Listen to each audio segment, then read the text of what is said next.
Hello, welcome to our newscast. I'm Daniel Choy. We begin with the horrific terror attacks in Paris that have shocked the world. The death toll has now climbed to 129, with some 350 wounded, at least 99 of whom are in critical condition.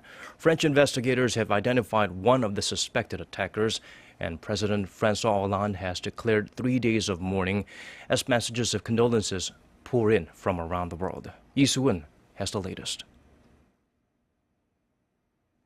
The Paris prosecutor announced the day after the attacks that 7 suspected attackers had been, quote, neutralized, though it was unclear whether that meant they had been killed.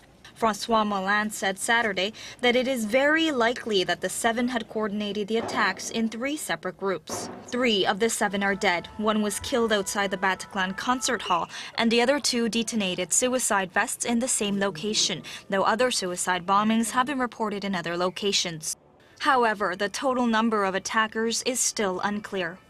Molins also identified 2 of the suspects, one of whom is a French-born citizen. He was born in France on November 21, 1985. He caught the police's attention because of a violation of public power. Police also found a Syrian passport at the site of the Stade de France bombing, belonging to a Syrian national who was born in September 1990.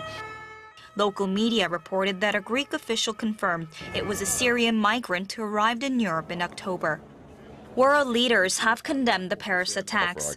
French President Francois Hollande called the attacks an act of war organized by the Islamic State group and declared 3 days of mourning. And in cities around, people have gathered in front of French embassies, public squares and landmarks, lit in the colors of the French national flag to mourn the victims. We all feel very sad today about the events in Paris. We wanted to express solidarity to all the people. It hurts a lot. But here we are all together and we stay strong together and try to stay as close as we can to face this. That message has been echoed around the world as the world stands with Paris in the wake of this terrible tragedy. Soo-eun, Arirang News. Back here in Seoul, the Foreign Ministry says there have been no reports of Korean nationals who have died or been injured during the Paris attacks. The Korean embassy in Paris is currently contacting Korean community groups and travel agencies and checking local hospitals that are known to have taken in attack victims. Around 8,000 to 9,000 ethnic Koreans live in Paris, and the Korean government has issued a travel warning for France. Meanwhile, President Park Geun-hye, prior to departing for Turkey for the G20 summit on Saturday, sent a message of condolence to her French counterpart Francois Hollande, saying the Korean government will put forth its strongest efforts against terrorism in partnership with the international community. President Park Geun-hye is in Antalya, Turkey for the annual G20 summit. This is the first stop of a 10-day diplomatic tour that will also take her to the Philippines and Malaysia. Hwang Sung-hee takes a look at what's on the agenda for the group of 20 advanced and emerging economies. President Park arrived in Antalya, Turkey on Saturday local time as the first leg of her 3-nation tour. She is set to attend the Group of 20 summit from Sunday. In the face of a sluggish and uneven recovery in the global economy and a slowdown in both growth and trade, the 3 pillars of the 2015 agenda will be strengthening the global recovery and lifting the potential, enhancing resilience and buttressing sustainability. Particular focus will be on youth employment, small and medium enterprises, and women's empowerment, as well as issues related to developing countries. As the most renowned international economic body, the summit will be a venue for in-depth discussions on major issues facing the global economy.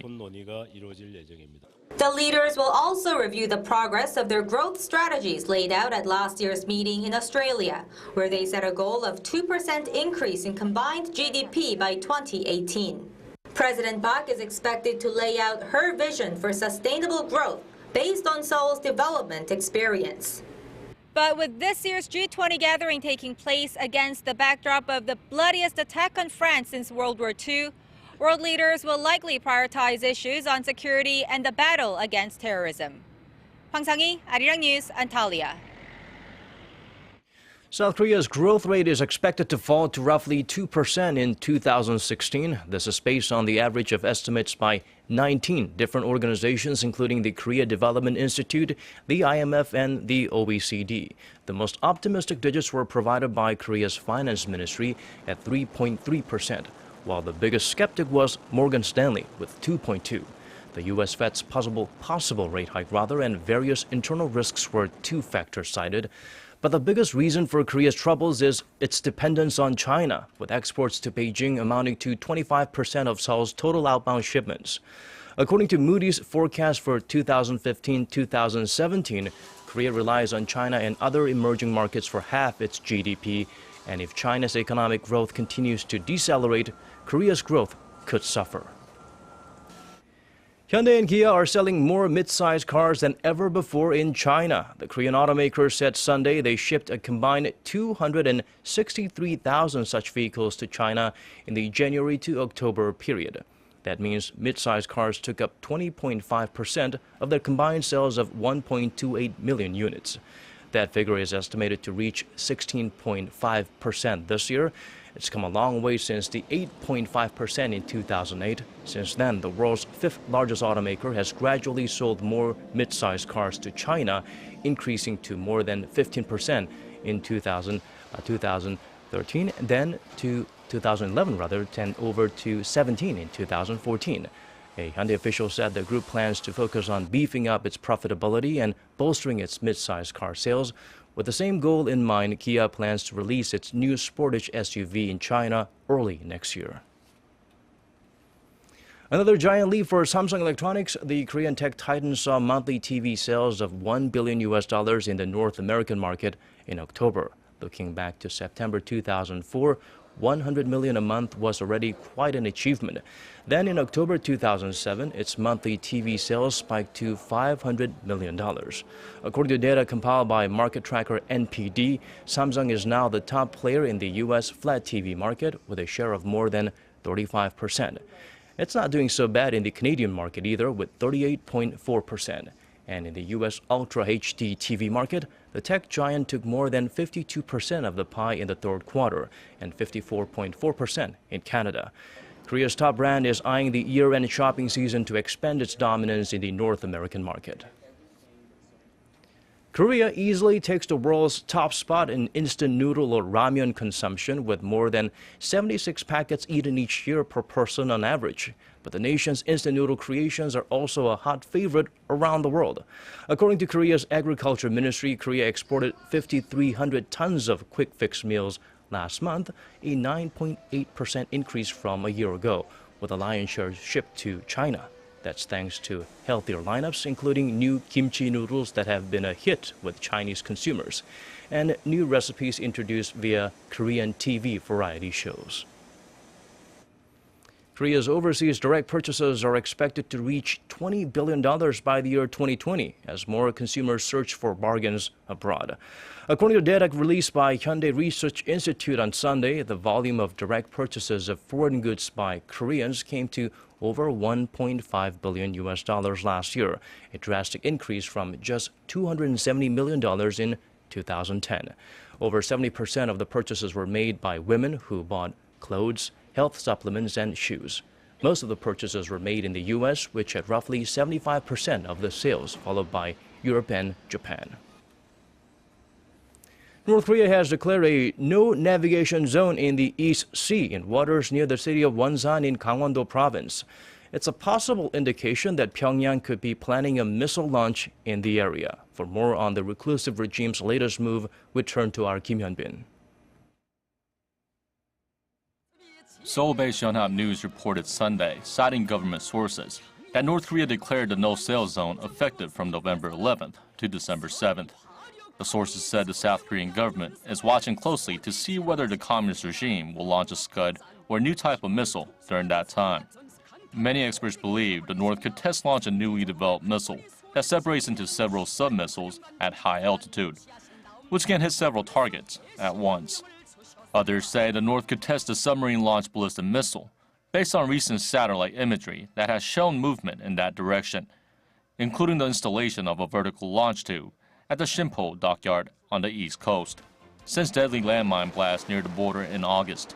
North Korea has declared a no-navigation zone in the East Sea on several occasions and deployed ship-to-ship missiles and multiple rocket launchers along the coast, but has not yet conducted a launch. Kim Hyun-bin, Arirang News. And now for a quick look at the weather before we go. It's going to be another damp week with showers expected nationwide on Monday evening, starting down south on Jeju Island. Seoulites will face a morning low of 11 and a daytime high of 15, while the city of Chuncheon will start things off at 7 and then see the mercury rise all the way to 14. That's Korea for you. Let's check out the weather conditions outside the nation, around the world.